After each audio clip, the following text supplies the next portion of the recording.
Let's talk about now in your bug out bag, what do you do for your sleeping arrangements? All right, sleeping arrangements, I kept it really simple. It's 2 items. It's a sleeping bag, emergency sleeping bag. Hopefully I can get to my location without needing to open this up and use it. But in case I can't, it's better to have and not want than want and not have. Yep. And it's super compact. I think it's less than 6 ounces. And it fits really easy into the bag. The other item is a bit larger, but it is a pretty thick wool blanket. And I have this for 2 reasons. One, if it gets really cold, I can pair this with the sleeping bag. Should keep me warm enough for most seasons here in Texas. Also, it's large enough to where I can use this as a material to keep me off of the ground, and then I can get into this. So I can use this as like a ground pad. Also, if it gets really, really nasty, I can, get into the bag and cover up with this and keep myself insulated.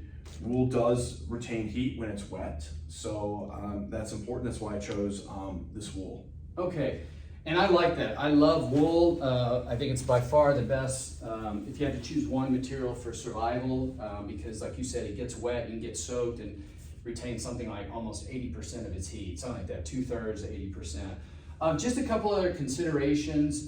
The one thing about the wool blanket, it is heavy. Again, it can get wet. So depending on the climate, I might consider a bivy bag. And that has several advantages. It will keep you dry, it adds some warmth. Depending on the wool blanket, if you're wrapped up in it, obviously that's going to probably keep you even warmer than a bivy bag, but that might be one consideration. And again, if it rains, you'll stay fairly dry. You've got a nice sleeping bag there. Sometimes I like having a sleep sheet.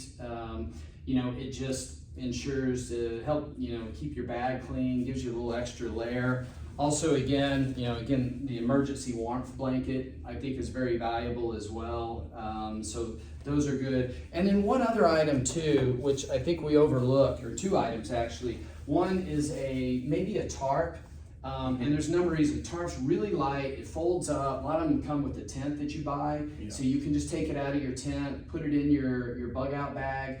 And again, that'll keep you off the ground and keep you from your wool blanket from getting wet if the ground is soaked. You get some protection from insects and also just protecting your gear. And then the other thing too is that you can use it to make a lean-to, right? Or to get in it in the middle of the day. Let's say you're out in the desert, get out of the sun. It's just multiple uses, really light, keep the rain off of you. So for me, having a tarp is an essential in a bug out bag. The other thing, again, depending on where you are, what time of year, but maybe having some sort of mosquito netting, okay? And again, being able to keep that, it's just, you don't want to be bitten to death at night. So, and again, the bivy bag helps with that as well.